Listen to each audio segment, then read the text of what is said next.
perkenalkan, nama saya Tian Wijaya. Saya mahasiswa Stisipol Raja Haji Tanjung Pinang, program studi administrasi publik semester 6. Nah, jadi maksud kedatangan saya di sini, saya ingin minta waktu Bapak sebentar mengenai konsep berakhlak di Kesbangpol Kabupaten Ningrat ini.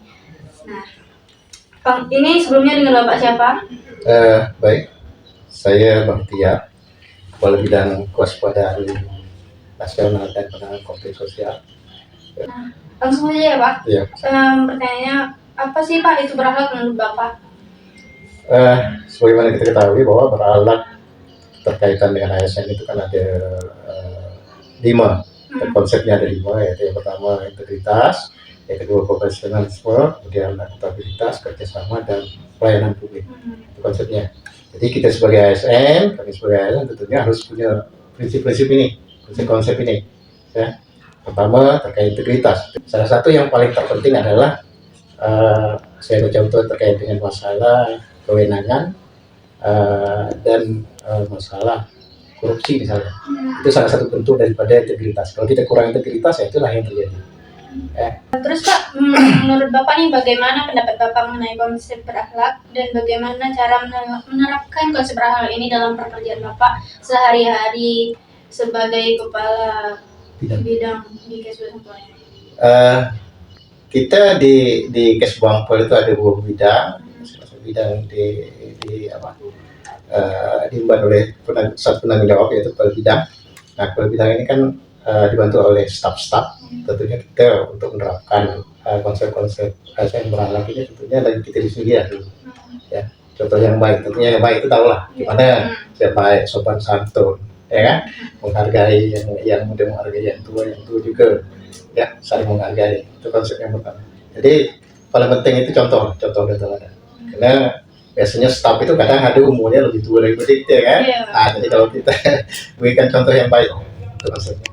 Ini bagaimana Bapak mengatasi tadian? Berarti Bapak menjumpai satu belah pihak dengan pihak yang lain gitu. Itu namanya mediasi. Kita mediasikan dulu. Kita cari jalan keluar yang terbaik. Artinya antara 2 belah pihak bisa menerima, dengan satu menerima satu tidak. Nah, itulah yang akan timbul konflik. Dengan melakukan nilai-nilai berakhlak tadi ya Pak? Iya, betul. Terus bagaimana Bapak meningkatkan kesadaran tentang pentingnya itu berakhlak dengan rekan-rekan kerja Bapak di Kesbangpol, dan bagaimana orientasi menciptakan lapangan kerja yang positif dan berakhlak?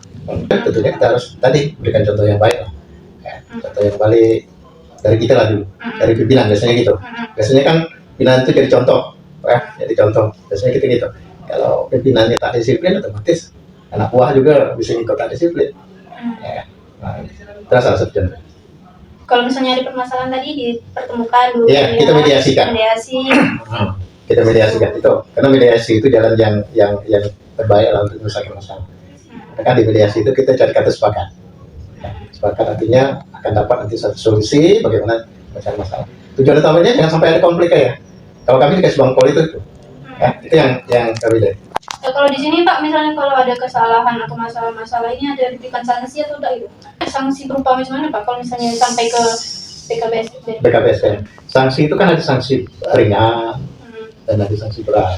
Ya, sanksi ringan itu mungkin sifatnya teguran, penundaan pangkat misalkan. Kalau sanksi berat itu bisa jadi pemecatan. Kalau untuk ada nggak kalau misalnya pidana gitu ada? Pidana, kalau pidana kan terkait dengan masalah kriminalitas pula. Pidana larinya ke sana. Kalau kita pegawai ini biasanya kalau tak ada disiplin, mungkin bermasalah dengan pimpinan dan segala macamnya, ya, tak hadir lama, nah itu sanksinya biasanya sanksi administrasi. Sampai tadi pemberhentian. Kalau pidana itu lain pula cerita.